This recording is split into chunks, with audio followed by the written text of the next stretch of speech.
Yes we are live now. Hello friends, welcome to teachers exam study. आप सभी का स्वागत है। अगर आप हमारे साथ पढ़ते हैं तो आपको DElEd, BEd, UP TET, CTET और जो भी अदर एग्ज़ाम होता है, टेट एग्ज़ाम से रिलेटेड या टीचिंग एग्ज़ाम से रिलेटेड, आपको सारी तैयारी कराई जाएगी। तो दोस्तों, नीचे सब्सक्राइब का बटन है, वहाँ पर दब के आप लोग सब्सक्राइब जरूर कर लें। और डिस्क्रिप्शन में आपको टेलीग्राम ग्रुप का लिंक दिया हुआ है, तो टेलीग्राम को ज़रूर ज्वाइन करें। टेलीग्राम को नीचे लिंक दिया हुआ है, वहाँ पर ज्वाइन कर लें, ताकि जब भी मैं ऑनलाइन आऊँ, जब भी आपको लाइव आऊँ, जब मैं पढ़ाने के लिए आऊँ, यूपी टेट में आपका ईवीएस हो गया या सीडीपी हो गया, हिंदी हो गया, संस्कृत हो गया, जो भी सब्जेक्ट को मैं पढ़ाने आऊँ, आपको नोटिफिकेशन मिल सके। तो आप लोग टेलीग्राम ग्रुप को ज्वाइन करें। वहाँ पे आपको स्टडी से रिलेटेड या शिक्षा विभाग से रिलेटेड सारी जानकारी आपको सबसे पहले मिलती है। तो आप लोगों को नीचे टेलीग्राम का जो है चैनल का लिंक दिया हुआ है, उसको ज़रूर ज्वाइन करें और चैनल को सब्सक्राइब जरूर कर लें। यहाँ पे पहले क्वेश्चन हम लोग देखेंगे और यह सीडीपी बाल विकास का पेपर होगा। और बाल विकास में जो आपका पेपर होगा यह 2016 का पेपर होगा। तो पहला क्वेश्चन है कि पियाजे मुख्य रूप से किसके अध्ययन के लिए जाने जाते हैं? तो भाषा विकास के लिए, यौन विकास के लिए, संज्ञानात्मक विकास के लिए या सामाजिक विकास के लिए? तो इसका आंसर जो हो जाएगा दोस्तों, वह सी हो जाएगा, संज्ञानात्मक विकास के लिए। मैं इसको एक बार आपको बता दूं, तो जो पियाजे महोदय हैं, उन्होंने अपने संज्ञानात्मक विकास के द्वारा जो है बच्चे को उनके प्रेक्षणों के बारे में, उनके संज्ञानात्मक विकास को प्रभावित किया है। संज्ञानात्मक विकास के द्वारा उन्होंने बच्चे की अंतःक्रिया को जन्मजात संरचना के साथ साथ सब कुछ बताया है। और संज्ञानात्मक जो विकास होता है वह कुछ चरणों से गुजरता है। जैसे उसमें संज्ञानात्मक विकास में होता है आपका संगठन की आवश्यकता होती है, संज्ञानात्मक विकास में संगठन की आवश्यकता होती है, अनुकूलन की आवश्यकता होती है, उसके साथ साथ आत्मसातन की आवश्यकता होती है, आत्मसातन की आवश्यकता होती है। तो दोस्तों, इन तीन चरणों से होके आपका संज्ञानात्मक विकास जो होता है वह गुजरता है। चलिए नेक्स्ट क्वेश्चन यहाँ पे है कि मानव विकास के एक भाग को दिए गए परीक्षण का अंतरण दूसरे भाग में हो जाता है, इसे क्या कहते हैं? मतलब ये कह रहा है कि अगर मानव का विकास जो हो रहा है, शारीरिक विकास हो रहा है, उसमें अगर एक भाग का अंतरण दूसरे किसी भाग में हो जाता है तो उसे हम लोग क्या कहते हैं? जैसे एक ये 1 है और इसका अंतरण 2 में चला गया, तो इसको हम लोग क्या कर सकते हैं? तो यहाँ पे आंसर दिया है कि ऊर्ध्वाधरण, क्षैतिज आवर्तरण, द्विपार्श्विक अंतरण या उपरोक्त सभी। तो जो इसका आंसर हो जाएगा वह सी हो जाएगा, द्विपार्श्विक अंतरण। द्विपार्श्विक अंतरण में क्या होता है कि इसको अगर हम लोग इसको कुछ भागों में बांट कर देखें तो इसमें एक होता है दायां भाग और एक होता है क्या, दायां भाग, और क्या होता है बायां भाग। दायां और बायां भाग 2 भाग होते हैं। जबकि इसमें क्या होता है कि जो दायां भाग होता है उसमें मानव शरीर के जो भाग होता है उसमें परीक्षण द्वारा आंतरिक परीक्षण होता है, और दूसरे भाग में द्विपार्श्विक अंतरण होता है। और इसमें क्या होता है, लिखने की योग्यता भी शामिल होती है। इसमें बाएं हाथ से लिखना भी, जो बच्चे होते हैं वो बाएं हाथ से भी लिख सकते हैं। तो उसे ही हम लोग क्या कहते हैं, जैसे एक दाहिना भाग है तो दाहिना भाग से कुछ बच्चे लिखते हैं, और उसके साथ साथ अगर बाएं भाग में बाएं हाथ से भी लिखना चालू कर दें तो इसे हम लोग क्या कहते हैं, द्विपार्श्विक अंतरण, यानी एक भाग का जो है दूसरे भाग में चले जाना, इसे ही हम लोग द्विपार्श्विक अंतरण कहते हैं। चलिए यहाँ पे नेक्स्ट क्वेश्चन है कि दिए हुए प्राप्तांकों के समूह में जो प्राप्त बधुआ सबसे अधिक बार आता है उसे ही हम लोग क्या कहते हैं? देखिए यहाँ पे कुछ प्राप्तांक दिया गया है और ये बोल रहा है कि अगर एक ही प्राप्तांक बार बार रिपीट कर जाए, जैसे अगर मान लीजिए यहाँ पे हम लोग कुछ सीरीज को लिखते हैं, जैसे 2, 3, 5, 6 और 7। तो यहाँ पे देखिए, यहाँ पे 3 जो है वो बार बार रिपीट हो रहा है, यानी 2 बार रिपीट हो गया, तो इसे हम लोग क्या कहते हैं? तो इसे हम लोग क्या कहते हैं, बहुलक कहते हैं। बहुलक में क्या होता है कि अगर कोई संख्या दी है ये गई है या कोई प्राप्तांक दिया गया है और वो बार बार रिपीट कर रहा है, जैसे 2 है तो 2 कई बार रिपीट कर गया, 3 है तो 3 कई बार रिपीट कर गया, 5 है तो 5 कई बार रिपीट कर गया, तो इसे हम लोग क्या कहते हैं, बहुलक कहते हैं। चौथा नंबर क्वेश्चन है कि क्रिया प्रसूत अनुकूलन सिद्धांत का प्रतिपादन किसने किया? पावलोव ने, स्किनर ने, थॉर्नडाइक ने या कोहलर ने? तो क्रिया प्रसूत अनुकूलन के सिद्धांत की बात कर रहा है, तो इसका जो प्रतिपादन किसने किया है? तो स्किनर महोदय ने किया है। किसने किया है? स्किनर महोदय ने किया है। और जो स्किनर महोदय हैं उन्होंने अपना प्रयोग किस पे किया था? तो स्किनर ने अपना प्रयोग किया था चूहे पे अपना प्रयोग किया था। और जो पाल्लाव महोदय हैं, पाल्लाव ने दिया था, पाल्लाव ने कौन सा सिद्धांत दिया था, तो क्लासिक सिद्धांत दिया था। पाल्लाव ने कौन सा सिद्धांत दिया था, तो क्लासिक सिद्धांत दिया था। थॉर्नडाइक ने कौन सा सिद्धांत दिया था, तो प्रयास और त्रुटि का सिद्धांत दिया था। प्रयास और त्रुटि का सिद्धांत दिया था। और कोहलर ने कौन सा सिद्धांत दिया था, तो कोहलर ने सूझ का सिद्धांत दिया था। और कोहलर ने अपना प्रयोग किस पे किया था, तो बंदर पे किया था। थॉर्नडाइक ने अपना प्रयोग बिल्ली पे किया था। और पाल्लाव ने अपना प्रयोग जो है कुत्ते पे किया था। पाल्लाव ने अपना प्रयोग किस पे किया था, तो कुत्ते पे किया था। तो यहाँ से आप लोगों को 4 से 5 क्वेश्चन बन जाते हैं। चलिए नेक्स्ट क्वेश्चन 5 नंबर यहाँ पे देखते हैं कि अल्बर्ट बंडूरा जो हैं, अल्बर्ट बंडूरा निम्नलिखित में से किस सिद्धांत से संबंधित है। अल्बर्ट बंडूरा निम्नलिखित में से किस सिद्धांत से संबंधित है। यहाँ पे दे रहा है अल्बर्ट बंडूरा निम्नलिखित में से किस सिद्धांत से संबंधित है। सामाजिक अधिगम सिद्धांत से, या व्यवहारात्मक सिद्धांत से, या विकास का संज्ञानात्मक सिद्धांत से, या विकास का मनोसामाजिक जो सिद्धांत होता है उससे। तो आप लोग इसका आंसर बताएं जल्दी से। सभी लोग कमेंट बॉक्स में अपना आंसर करते रहें और चैनल को सब्सक्राइब करें। वीडियो को जितना हो सके लाइक ज़रूर करें। और हाँ, आप लोग टेलीग्राम ग्रुप को ज्वाइन करना मत भूलिएगा। देखिए यहाँ पे मैं इस आंसर को बता दूं तो इसका जो आंसर हो जाएगा, अल्बर्ट बंडूरा ने सामाजिक अधिगम का सिद्धांत दिया है। कौन सा, सामाजिक अधिगम का सिद्धांत दिया है। और अल्बर्ट बंडूरा ने इस सिद्धांत को कब दिया है, तो 1969 से 1971 के बीच में इस सिद्धांत को प्रतिपादित दिया गया है। और उन्होंने सामाजिक अधिगम सिद्धांत को दिया है। अधिगम के संज्ञानात्मक क्षेत्र का सिद्धांत जो होता है, या अधिगम के जो यह सिद्धांत होता है, सामाजिक अधिगम सिद्धांत, यह किस क्षेत्र के अंतर्गत आता है, तो अधिगम के संज्ञानात्मक क्षेत्र के सिद्धांत जो होता है उसके अंतर्गत सामाजिक अधिगम सिद्धांत आता है। चलिए यहाँ पे नेक्स्ट क्वेश्चन है कि मानसिक आयु का प्रत्यय किसने दिया है। बीने और साइमन ने, स्टर्न ने, टर्मन ने, या सिरिल वर्ट ने। तो इसका जो आंसर हो जाएगा 6 का आंसर हो जाएगा वह ए हो जाएगा, बीने और साइमन ने। मानसिक आयु का प्रत्यय जो है किसने दिया है, तो मानसिक आयु का प्रत्यय बीने और साइमन ने दिया है। और बुद्धिलब्धि निकालने का सूत्र क्या होता है, आप लोग नीचे कमेंट बॉक्स में ज़रूर बताइएगा कि बुद्धिलब्धि निकालने का जो सूत्र होता है वह क्या होता है। तो आप लोग कमेंट बॉक्स में ज़रूर बताइएगा। नेक्स्ट क्वेश्चन है कि निम्नलिखित में से कौन सा सीखने का नियम नहीं है। तत्परता का नियम, प्रभाव का नियम, तनाव का नियम, या अभ्यास का नियम। तो देखिए यहाँ पे क्या दे रहा है, नहीं है की बात कर रहा है। तो इसमें जो आंसर हो जाएगा वह बी हो जाएगा, तनाव का नियम। तनाव का नियम जो है वह सीखने का नियम नहीं है, जबकि तत्परता का नियम, प्रभाव का नियम और अभ्यास का नियम ये तीनों किसके हैं, ये सीखने के नियम है। और यह किसने दिया है, तो यह थॉर्नडाइक ने दिया है। किसने दिया है, थॉर्नडाइक ने दिया है। चलिए नेक्स्ट क्वेश्चन यहाँ पे आ जाता है आपका 8 नंबर की, सीखने के संबंध प्रतिक्रिया सिद्धांत में पाल्लाव ने किसका प्रयोग किया था।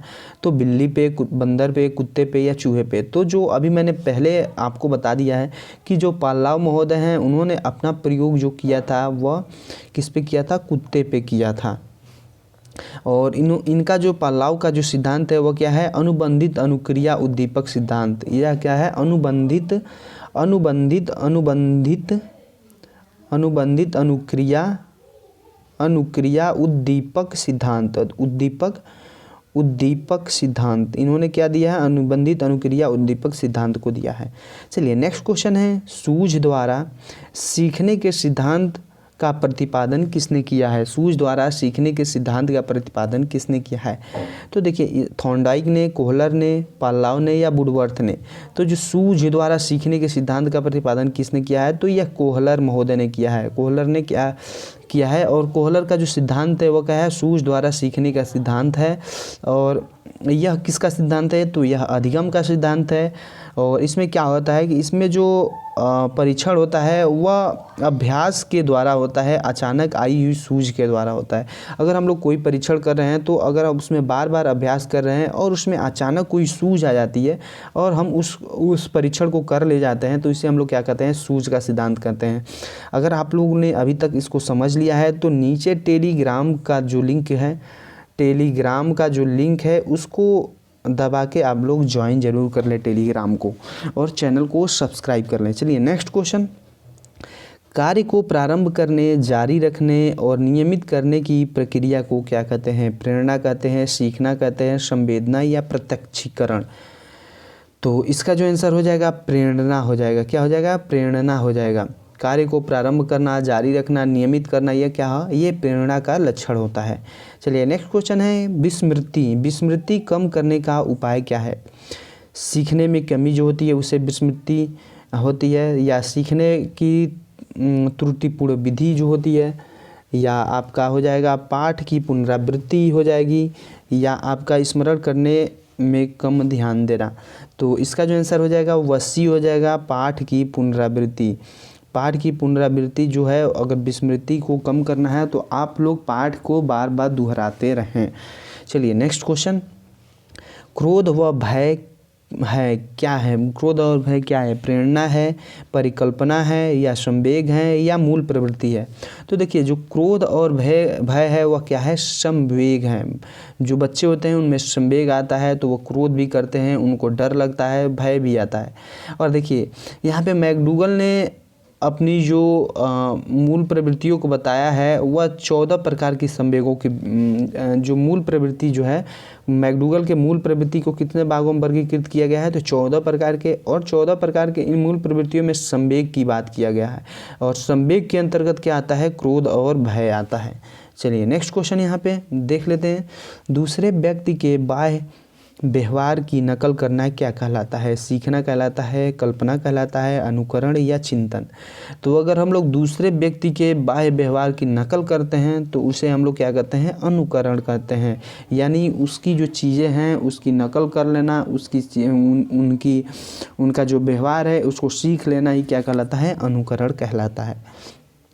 नेक्स्ट क्वेश्चन है, यदि पूर्व ज्ञान व अनुभव नए प्रकार से सीखने में सहायता करते हैं तो उसे हम लोग क्या कहते हैं? नकारात्मक इस परीक्षण स्थानांतरण, सकारात्मक परीक्षण स्थानांतरण कहते हैं, या सीखना कहते हैं?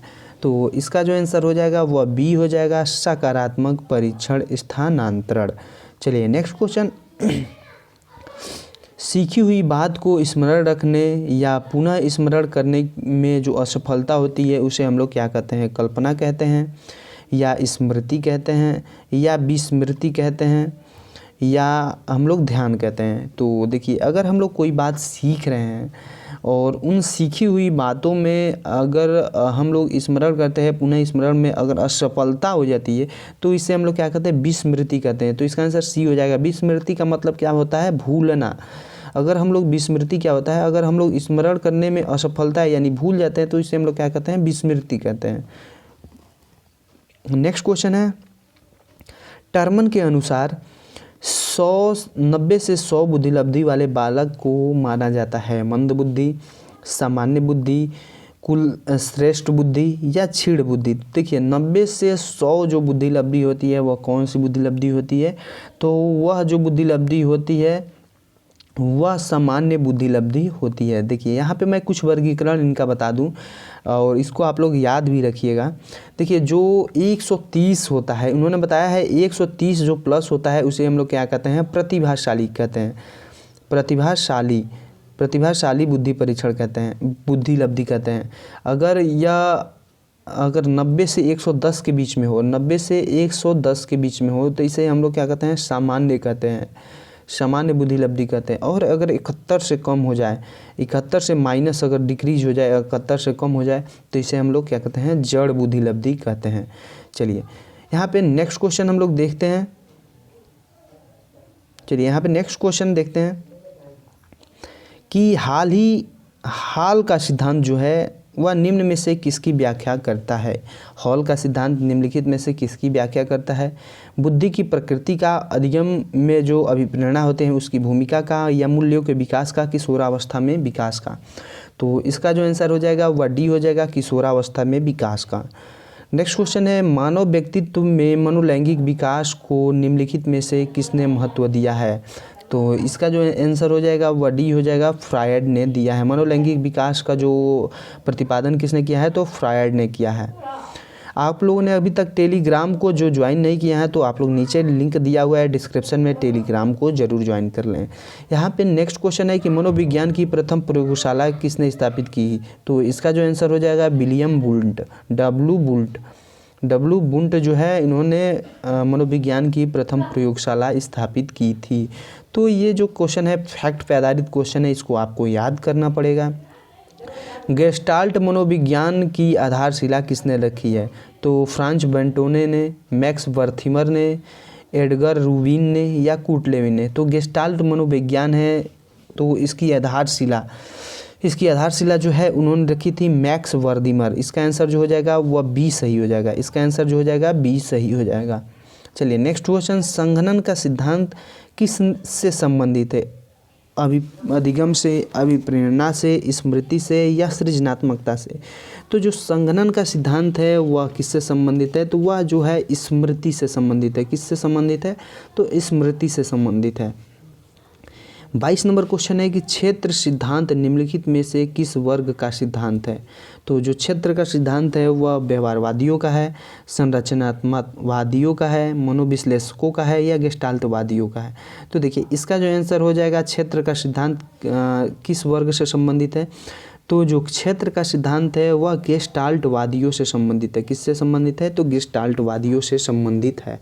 चलिए नेक्स्ट क्वेश्चन यहाँ पे 23 नंबर की बैटरी का प्रयोग निम्नलिखित में से किसके मापन हेतु किया जाता है? तो व्यक्तित्व का मापन के लिए, अभिरुचि, बुद्धि या अभिक्षमता के मापन के लिए। तो जो बैटरी का प्रयोग है वह बुद्धि की मापन के लिए किया जाता है। और बुद्धि का जो मापन है किसने किया था? भाटिया बैटरी। कौन सा बैटरी है? भाटिया बैटरी। भाटिया बैटरी का प्रयोग किसके मापन के लिए किया जाता है? तो बुद्धि के मापन के लिए किया जाता है। चलिए नेक्स्ट क्वेश्चन है, अभिक्रमायोजित अधिगम का प्रत्यय किसने दिया है? हल ने दिया है, थॉर्नडाइक ने, स्किनर ने या वाटसन ने? तो जो अभिक्रमायोजित जो अधिगम है उसका जो सिद्धांत या उसका प्रत्यय जो है वह किसने दिया है? स्किनर ने दिया है। किसने दिया है? स्किनर ने दिया है। व्यवहारिक क्षमताओं में वह सापेक्ष स्थायी परिवर्तन जो कि प्रचलित अभ्यास का परिणाम होता है उसे हम लोग क्या कहते हैं? तो उसे हम लोग क्या कहते हैं? अधिगम कहते हैं। उसे हम लोग क्या कहते हैं? अधिगम कहते हैं। चलिए नेक्स्ट क्वेश्चन, किस संज्ञान किस बुद्धि के सिद्धांत का हिस्सा है? तो प्रतिदर्श के सिद्धांत का, समूह कारक सिद्धांत का, गिलफोर्ड के सिद्धांत का या फ्लूइंग और क्रिस्टलाइज सिद्धांत का? तो इसका आंसर जो हो जाएगा वह सी हो जाएगा, गिलफोर्ड के सिद्धांत का। चलिए नेक्स्ट क्वेश्चन, 8 वर्ष का जो सुधीर है उसकी मानसिक आयु 10 वर्ष है तो उसकी बुद्धि लब्धि क्या होगी? तो देखिए इसका जो आंसर हो जाएगा वह आपका डी हो जाएगा 125। क्या हो जाएगा? 125। अगर हम इसको निकालें तो इसका जो सूत्र होता है बुद्धि लब्धि का वह मानसिक आयु बटे वास्तविक आयु गुणे 100 होता है। मानसिक आयु बटे वास्तविक आयु गुणे 100। तो मानसिक आयु बच्चे की क्या है? तो 10 वर्ष है और इसकी वास्तविक आयु क्या है? 8 वर्ष है और इसमें हम लोग क्या कहेंगे? 100 से गुणा कर देंगे तो वह आ जाएगा 125। चलिए नेक्स्ट क्वेश्चन, संवेग का कौन सा सिद्धांत इस विचार को मानता है कि संवेगात्मक अनुभव संज्ञानात्मक व्यवहार पर आधारित है? तो इसका आंसर जो हो जाएगा 28 का आंसर जो हो जाएगा जेम्स लैंग का सिद्धांत। चलिए नेक्स्ट क्वेश्चन, किस इच्छा शक्ति या आवश्यकता में रुकावट पड़ने पर उसे उत्पन्न होने वाली संवेगात्मक तनाव कहलाता है? तो वह जो है वह क्या कहलाता है? तो वह जो कहलाता है उसे हम लोग क्या कहते हैं? कुंठा कहते हैं। चलिए नेक्स्ट क्वेश्चन और आज का लास्ट क्वेश्चन रहेगा कि कोहलबर्ग का सिद्धांत निम्नलिखित में से किस विकास से संबंधित है? तो जो कोहलबर्ग का सिद्धांत है वह भाषा विकास से, सामाजिक, शारीरिक या नैतिक? तो कोहलबर्ग का जो सिद्धांत है वह नैतिक सिद्धांत से संबंधित है। किससे सिद्धांत से संबंधित है? नैतिक सिद्धांत से संबंधित है। तो दोस्तों बस आज की वीडियो में इतना ही, और ये वीडियो आपको कैसा लगा आप लोग नीचे कमेंट बॉक्स में ज़रूर बताइएगा। कुछ क्वेश्चन आप लोगों के लिए रहेंगे और ये क्वेश्चन आपको कल कराए जाएंगे। तो दोस्तों मैं आप लोगों को बता दूं कि अगर आप लोगों ने अभी चैनल को सब्सक्राइब नहीं किया है तो चैनल को सब्सक्राइब कर लें, और आप लोगों ने टेलीग्राम को नहीं ज्वाइन किया है तो नीचे जो आपका डिस्क्रिप्शन है वहाँ पे लिंक दिया हुआ है टेलीग्राम का, तो उसको भी ज्वाइन कर लें। तो मिलते हैं नेक्स्ट वीडियो में, इजाज़त दीजिए, नमस्कार।